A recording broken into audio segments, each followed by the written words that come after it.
Galera, é o seguinte, essa é uma pergunta que eu tenho recebido muito ultimamente. Qual comprar, o PS4 ou o Xbox Series S? É uma pergunta que aparentemente é simples de ser respondida, porém essa simplicidade acontece apenas num primeiro momento. Isso porque existe sempre um contexto por trás dela que considera as necessidades de cada pessoa que vem me perguntar e por isso acho interessante de nós conversarmos sobre esse assunto juntos para todo mundo tentar se ajudar. Mas vamos aos fatos logo de início. De um lado a gente tem o PS4, um console que já está tendo seus últimos respiros de vida quando o assunto são lançamentos. Temos não apenas um ou dois títulos que não saíram ou não sairão para a geração dele, mas sim diversos. E de outro nós temos o Xbox Series S, um videogame barato da nova geração e que por estar começando a sua vida útil dentro da indústria agora, junto ao fato de que é um console bastante em conta, acaba sendo uma excelente opção de compra.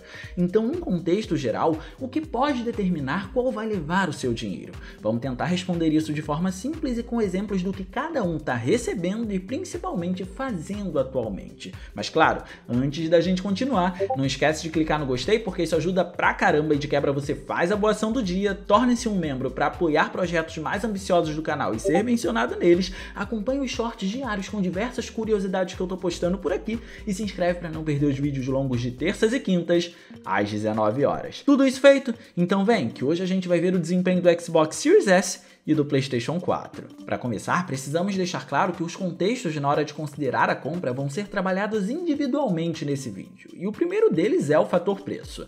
Esse é o que podemos dizer que é o fundamental e pro lado da Sony, ao menos no tema de hoje, o mais problemático também. Vocês vão perceber ao longo desse vídeo como é difícil se esgueirar nesse ponto quando o assunto é o PlayStation 4. O fato é que a Sony encerrou a fabricação da maioria dos modelos de PS4 e como sabemos que o PS5 ainda é um console que foge da realidade do bolso de muita gente, a procura pelo console de oitava geração no mercado de usados aumentou e, consequentemente, a oferta também. Isso é uma regra do comércio, seja ele qual for. O problema é que temos valores bem exorbitantes para ele, considerando que um dia o aparelho já chegou a custar R$ 1.400 em loja. Pessoas vendendo por R$ 2.000 ou mais acabou se tornando algo comum de ser visto. Só que esse não é o único motivo que determina que esse preço não é um preço justo. Além dele, a gente ainda tem que lembrar que o console está no fim de vida, que a gente não está falando de uma mercadoria nova e sim uma mercadoria usada e também que o Series S já existe, algo que nós vamos trabalhar agora. O Series S, sem sombra de dúvidas, foi uma grande sacada da Microsoft. Ele não tem leitor de discos, tem um poder reduzido quando comparado ao Series X e ao PlayStation 5,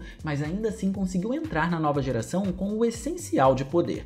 E ao menos para quem procura um console mais barato e não faz questão de altas resoluções ou os melhores gráficos do mercado, ele atende. E atende por cerca de R$ 2.000 com diversas chances de você ainda conseguir preços promocionais. E ele custar isso dificulta muito a vida de quem quer vender o PS4 por valores exorbitantes. Só que claro, nesse meio entramos no outro contexto automaticamente, é inevitável, que é o poder das plataformas. E nesse fator é irrelevante fazer comparações técnicas entre os dois porque são gerações diferentes, épocas distintas e consequentemente tecnologias que se distanciam completamente. Basicamente, o novo é capaz de Ray Tracing, o antigo não. O novo é mais rápido porque tem SSD, o antigo não. É uma comparação injusta continuar seguindo com isso. Por isso que não funciona aqui. É muito mais interessante ver os testes práticos para a gente entender o que encontramos nesse momento geracional em específico e como as plataformas estão se comportando, do que fazer comparações infundadas sobre os componentes que cada uma tem.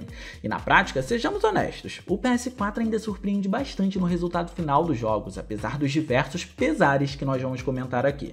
Vocês sabem que Call of Duty Modern Warfare 2 já está disponível, certo? Esse é um título cross-gen e isso fez com que ele chegasse para as plataformas de oitava geração também, o que obviamente inclui o PS4, claro, e sua execução nele é incrível para dizer o mínimo, mas essa maestria toda é um resultado de um trabalho bastante longínquo da Infinity Ward que começou lá em Call of Duty 2, que nós vimos recentemente aqui no canal no Xbox 360, e calma que eu vou explicar. Se o trabalho dos 60 FPS nos consoles da saga começou ali no segundo game, em Call of Duty Modern Warfare de 2007 podemos dizer que ele se consolidou no PS3 e Xbox 360.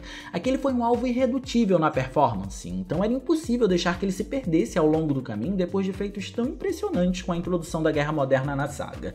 Por isso, esse alvo de performance se manteve até a chegada do Modern Warfare de 2019, que é sensacional. E Modern Warfare 2 se baseia muito nele para poder se manter, ou seja, se baseia em um resultado apresentado na geração passada para poder se exibir agora. O game abusava de um fotorrealismo absurdo, tudo, não se importava em exagerar em texturas com transparências para representar explosões e efeitos de fogo, além dos diversos efeitos volumétricos para a criação de feixes de luz ou neblina dependendo do cenário, e conseguiu fazer isso em 1080p no PS4. Naquela época ainda não tínhamos uma nova geração. Só que ele tem um pequeno problema na teoria, que por sinal foi só na teoria mesmo, porque a competência do time que o desenvolveu foi tão grande que ele foi driblado na prática. Basicamente, esses efeitos rodavam em 1/4 da resolução total que o game tinha, que significa 270p. Isso, teoricamente, resultaria em uma má qualidade nos recursos, mas aplicaram um filtro de filme combinado a um anti-aliasing para acabar com enserrilhados tão bem feito que é algo imperceptível, e isso se mantendo em 60 fps.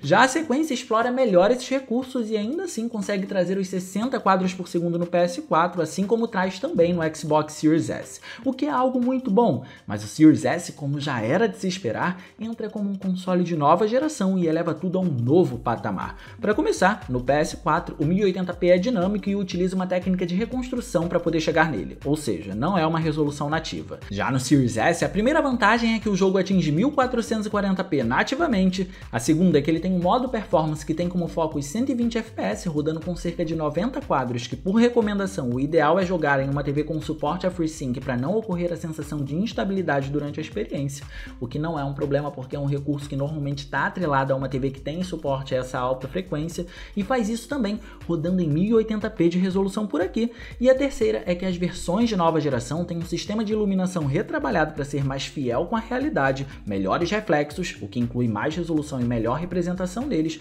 bem como também mais elementos geométricos. E sim, o Series S considera tudo isso para valorizar a resolução mais alta dele. Só que como falamos de resolução, é necessário que a gente comece a problematizar agora a nossa conversa com mais um outro contexto, que é o PS4 Pro.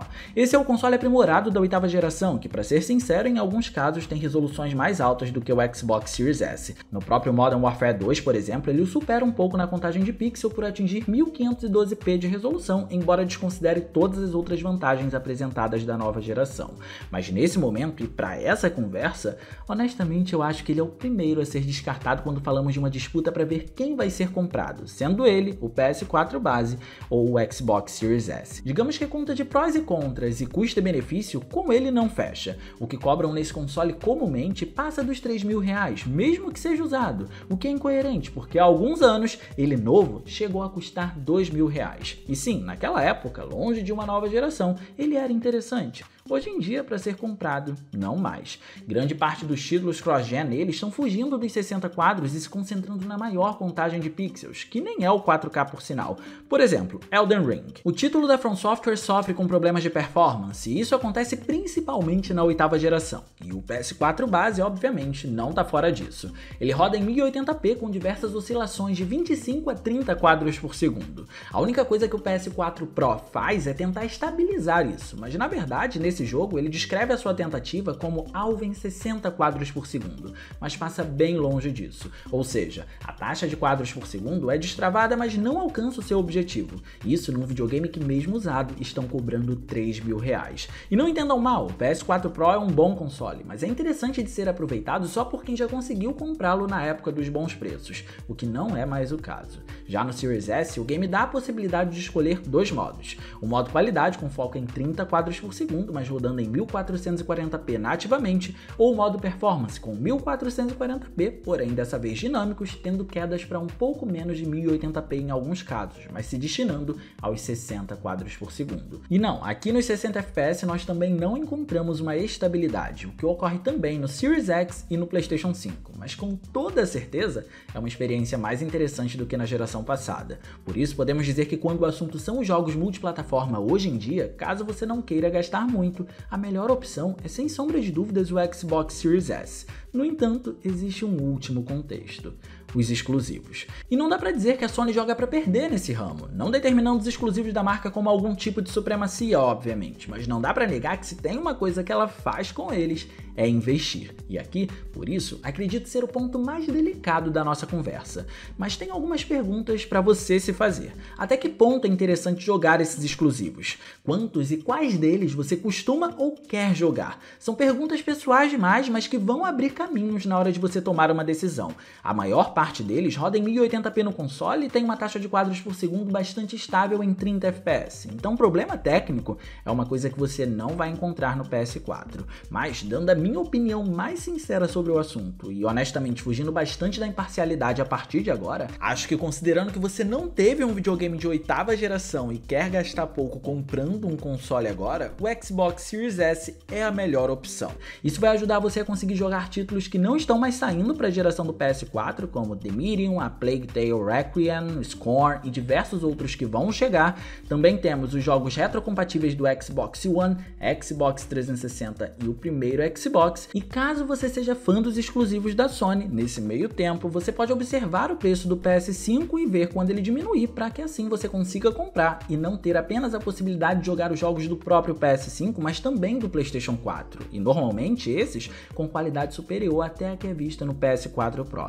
Obviamente a Microsoft também tem seus exclusivos e a gente não está descartando isso aqui, mas eles não chegam a levantar discussões como é o caso da Sony. E com o fim dessa conversa, a gente entendeu basicamente que o que vai determinar a compra, mesmo que diante de tantos outros fatores, é o preço da plataforma. E seguindo ainda longe da imparcialidade nesse momento, apenas dando a minha opinião, o PS4 usado, para valer a pena nesse momento em que a gente quase agradece de joelhos quando anunciam jogos para ele, como foi o caso de God of War Ragnarok e o próprio Resident Evil 4 Remake que está prestes a chegar, tem que custar muito menos do que R$2.000. Muito menos. Mas claro, essa é a minha opinião com base em todo o cenário que a gente conversou até agora. É o que eu faria. É um bom console, mas está muito caro e não vale isso. A menos que os exclusivos tenham muito peso para você e você não tenha intenção alguma de comprar um PS5 ou apenas não goste das plataformas da Microsoft. Por isso, o contexto que você está inserido é fundamental para poder tomar uma decisão. Mas ainda assim, R$2.000 num PS4 Slim, para mim, é algo fora de série. Agora me diz o que você acha ou o que você pretende fazer. Qual você compraria ou qual você vai comprar? O PS4 Slim ou o Xbox Series S? Coloca aí no campo dos comentários que eu quero ler a sua opinião ou a sua experiência, caso você já tenha decidido. Enfim, eu espero muito que vocês tenham gostado desse vídeo. Se vocês gostaram, não se esqueçam de clicar no gostei, porque isso ajuda pra caramba e de quebra você faz a boa ação do dia. Não se esqueça de acompanhar diariamente os shorts que a gente está postando aqui no canal e também se inscreve para não perder os vídeos de terças e quintas às 19 horas. Minhas redes sociais vão estar aparecendo por aqui se vocês quiserem trocar uma ideia, sou todo ouvidos. Era isso, um grande abraço e a gente vai se ver na próxima.